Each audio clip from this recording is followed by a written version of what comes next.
Hello and welcome back. It is Monday. I am Mr. Sosatris, and if you're in Canada, happy Thanksgiving Day.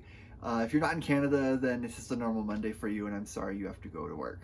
But for the rest of us. Anyways, today I wanted to talk about defining horror as a genre. Horror is an interesting genre because it's one of those ones where when you read it, you know it, but sometimes the lines at the fringes can get a little blurry, and sometimes it's difficult to kind of define exactly what it is. We can definitely say what it isn't, but it's one of those genres where other genres will borrow elements from it to kind of add suspense or atmosphere or something, and so the definition of what horror is difficult to put into words, but I'm going to try to do my best with lots of examples. So let's do this. The first criterion I'd come up with is I'd say horror needs to elicit a specific kind of reaction in the reader. It needs to make them feel unsettled or scared or something. People read horror specifically to be scared. So even though other books will have scary elements, horror is sort of one where it's like the emotion of being scared is sort of front and center. You want to be unsettled, you want to be scared of something. A book that does this really well is The Ruins by Scott Smith. This is an old hardcover and it's kind of falling apart. I feel so bad, but I love this book.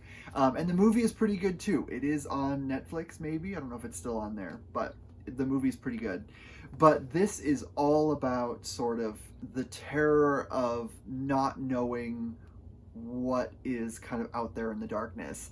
We've got a group of kids who end up going to this one ruin in, I think, South America, and they're not really sure what is there with them, but there's something there, and it's not human, and it's kind of playing mind games with them. And so there's elements of survival horror as well, and there's also this thing, whatever it is, that's sort of there with them and they can't escape. But it's very much, you read this to be scared because it's very atmospheric and lots of like primal fears, fear of the dark, fear of being alone, fear of isolation kind of stuff. But you read it specifically because you want to be scared, and it elicits that response really, really well. It's kind of a very taut, simple concept, but it's done really, really well. So yes, definitely would suggest this one. Another criterion is that horror usually has something or someone who's out to harm the main characters. Not always. Sometimes it could be psychological, where there is no real antagonist. The antagonist is sort of the situation itself, and it all kind of takes place inside their mind. I'm thinking of something like Gerald's Game by Stephen King. But for the most part, horror is usually about the fear of kind of primal things, and that is the fear of dying alone or the fear of being hunted by something, you know, all those kind of really, really, really basic things. And I think a book that shows that very well is The Terror by Dan Simmons, because in this one you've got the thing that's out on the ice that, you know, regardless of what it is, they're not sure if it's an animal or if it's something more. There's something out on the ice that's hunting them while they're sort of trapped in the Arctic. But then you've also got the survival horror elements of like scurvy and starvation and isolation and all that kind of stuff. And so it's not so much that the main source of fear in this one comes from being hunted by something, although that's part of it. I would say the scariest part of this book is honestly just the lack of resources and the dwindling health of the crew of these two ships. So there is often sort of something that threatens the main character's life. Now, like I said, there are other genres out there where you have sort of an antagonist who's out to end the life of the protagonist, but it's the specific quality of being afraid of something that's out to get you and you aren't fully equipped to handle it. Another aspect of horror fiction that sort of sets it apart from other genres that might be similar is there's often a very specific atmosphere or quality to it. There's always kind of this sense that things are wrong, There's this sense that you can't trust everything you see. There's a sense that the world itself is sort of broken in a certain way. And so even if it's something grounded in reality, where it's just a teenager running away from a slasher who's coming after them kind of thing, part of what makes it work as horror rather than just like a thriller is that atmosphere and ambiance. One book that does this really, really well is The Witching Hour by Anne Rice. This is a gothic horror, and for a lot of the book, there isn't even really a clear antagonist. The antagonist sort of slowly reveals himself throughout the story, and so most of it is sort of uncovering the history of this strange, super wealthy family with a really dark past and figuring out what's going on with them. And then during the course of that investigation, the true antagonist sort of reveals himself, and it becomes much more sinister as it goes. But throughout the book, this whole book is just packed with this sort of gothic, unsettling atmosphere, even when the characters are having a great time. Like there's sort of a relationship that builds up throughout this, and there's parts where the relationship's going great, they're having a great time together, they're succeeding, they're having fun, but in the background there's always that suggestion that something's wrong and that something is going to start happening that's going to affect that happiness that's very kind of temporary. So atmosphere and vibe are very, very, very important in the horror genre. Also, another criterion of horror is that it often digs into very dark, primal parts of the human psyche. You do have like literary fiction that deals with very dark subjects, issues of war, abuse, systemic prejudice, all that kind of stuff. But with horror, it sort of digs into it in a way that's meant to elicit catharsis. With other types of fiction, it can be showing you something that horrible is happening as a way to encourage you to act, or it could be getting into dark things that have happened to a character as part of a character arc to show how they've survived and moved on. There's lots of different ways that they can deal with dark subjects, but with horror, it's very much focused on these dark aspects of the human psyche so that you can almost engage with them in a way that's safer. Horror is very much about sort of the catharsis of sort of dealing with something that's really dark and gruesome and unsettling and scary, but you're able to then step away from the book or the movie and sort of go on with your life. You know, it's like a way of like microdosing tragedy or terror as a way to cope with it a little bit better. And that's what a lot of people really like about horror. One thing that I really love is watching a scary movie that I've already watched, because you know exactly what's going to happen. None of the jump scares will catch you. It's almost comforting in a way when you watch something that is meant to be scary, but like you know that it isn't scary anymore because you are aware of how it works. And so you're just able to just enjoy it. Maybe you like the cinematography, maybe you like the characters, maybe you just enjoy kind of the mayhem and the chaos of it, but it sort of ceases to be scary after you've watched it at least once, and so you're able to engage with it in a way that becomes comforting. And so horror is oddly enough kind of a comforting genre for a lot of people, and that's why they like it. One book that gets into this really, really well that I just finished reading is My Heart is a Chainsaw by Stephen Graham Jones. This is the first book in his Indian Lake trilogy. I'm reading the second one right now, and it's really good. But the main character, Jade, is obsessed with slasher films.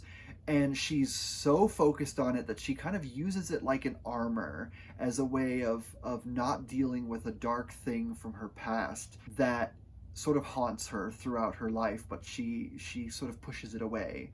And so this gets into sort of the really dark aspects of human nature and everything, but it does it in a way that is sort of understandable for the reader, because we want the main character to succeed, we want her to be happy, we want her to escape the kind of chaos that's happening. And when a real life slasher sort of comes to her town and starts causing mayhem, her kind of knowledge of all of these films and the conventions of the genre sort of start to fall apart, because real life isn't like a movie, and she's sort of forced to eventually deal with the things in her past that she's trying to forget, and that sort of allows her to undergo sort of the catharsis and change and growth. And then the reader, by extension, is able to sort of understand that, and then we also have kind of our own catharsis, along with the main character. And that's what makes this so good. His stuff is a lot more literary, but it's still rooted in sort of what makes horror fun. And I know a lot of people say that like people who read and watch horror are just like maniacs and they're evil, awful people. But it's not really about that. It's more about dealing with the dark subjects of horror movies and horror novels, and then sort of either learning from it or moving on from it. And honestly, horror is a fun genre. And I know that makes me sound crazy, but it's just a way of digging into the things that scare us as a way of kind of moving on. When I was a little kid, the stuff that I really liked movie-wise was often it was like scary in a tangential way. One good example of this is the movie An American Tail. I loved that movie so much. It's a very dark animated movie because in the 80s they were just like, kids can handle anything, it's fine. And so even though the movie ends well and it's a very positive, animated musical, there are elements that get into sort of really dark stuff. And it was a way for me as a kid to sort of understand heavy concepts like grief and loss and abandonment in a way that was sort of acceptable. I was terrified of anything even remotely scary when I was a kid. Like Murder, She Wrote, whenever that was on TV, just scared me to death because I was like, Angela Lansbury's wonderful and she's walking through a dark hallway and someone might jump out and attack her. And it just freaked me out. But I did still enjoy being able to kind of engage with scary things in a kind of kid-appropriate way with animated movies and things that were sort of scary, but in a way that wasn't relentlessly scary. And and then eventually I grew up and I was like, oh, actually I really like horror as a genre, and so now I'm just a big fan. Now what I've gone through isn't really a satisfying definition of horror. It's sort of elements that you can find in horror books sometimes. There are a few things that are sort of always there. Horror is always meant to be scary or unsettling, and there often is sort of a threat to the main character's life. There's always kind of, it's beyond sort of just general sort of thrills. But there are other genres that sort of have similar elements, but which are not horror. And I think defining horror is difficult. So one thing we can do is look at books that aren't horror and say, what's the difference? One is murder mysteries. And this is Raven Black by Anne Cleeves. This is the first book in the Shetland series. It's so good. It's atmospheric, it's spooky, but it's a murder mystery, so the main character isn't necessarily in peril.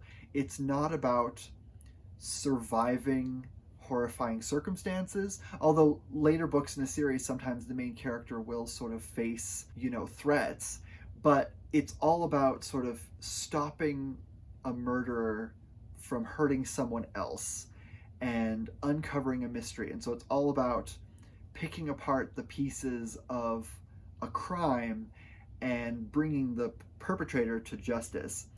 But even though there's elements of like gothic fiction in this, and there's sort of thriller-esque elements, you wouldn't say a murder mystery is a horror novel because the intention is different. The intention of a murder mystery is, how did the murder happen? Who was it? How can we stop the murderer, kind of thing. And so there's a different set of kind of expectations. So even though it uses sort of that spooky atmosphere sometimes, it's very clear to us that this isn't a horror novel. Another genre that is sort of sometimes part of horror and sometimes isn't is gothic fiction. Now, sometimes it is. Books like Frankenstein and Dracula are both gothic novels that have horror elements. And I'd say Frankenstein is maybe more of just a literary gothic fiction, whereas Dracula is very much a gothic horror novel. But again, that's a really fiddly definition. I think you could argue very easily that Frankenstein is horror, but the book Dracula is very much more of a horror novel because you've got an antagonist who is a threat to the sort of security and safety of the main band of heroes, and so they're fighting that. Whereas in Frankenstein, there is sort of a threat, but it's more of an existential kind of thing. It's like he's wrestling with the consequences of creating life, and the creature isn't really horrifying. He's horrifying to Victor specifically, but as we, the reader, get to know the creature, we learn that he isn't a monster. And so, it's a little more blurry. I would say Frankenstein is kind of closer to the fringes of horror. It could be, it could not be. It depends on how you look at it. Another good example is Rebecca by Daphne du Maurier. This is a Gothic novel. It's very much kind of got elements of mystery fiction. There's psychological elements. The main character is sort of trying to figure out her relationship with Maxim de Winter, and she's not sure what went on with his previous wife, who sort of seems to haunt, not in a literal sense, but haunt in a figurative sense, this big house that she's now, in charge of. And it's all about sort of her uncovering what happened. But there's not really a threat to her life. And so I wouldn't really call Rebecca a horror novel, but there is quite a bit of sort of Gothic elements, the psychological strangeness of it, the mood, the unsettled kind of feeling of you're not quite sure what's going on.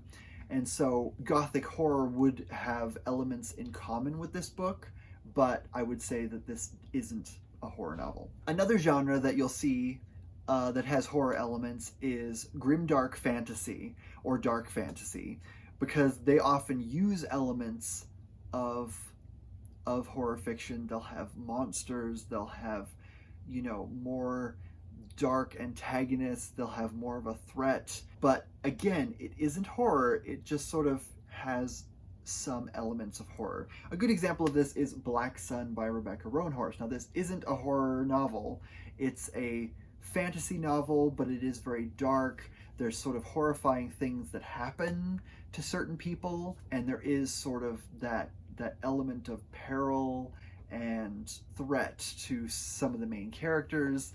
But again, when you read it, it's pretty obvious that it's not horror. Even though it has sort of elements, it's very obvious that it's not. And so grimdark fantasy is one that it's kind of like horror without horror, and I don't know how else to describe it, because you'll often have things like vampires and monsters and crumbling castles and, a kind of ominous feel to everything. It just doesn't ever cross that barrier into horror, and it's really difficult to say what that barrier is. One of my favorite things about the horror genre is that it's not something that we can define easily with words, but it's something that we recognize in our souls when we encounter it.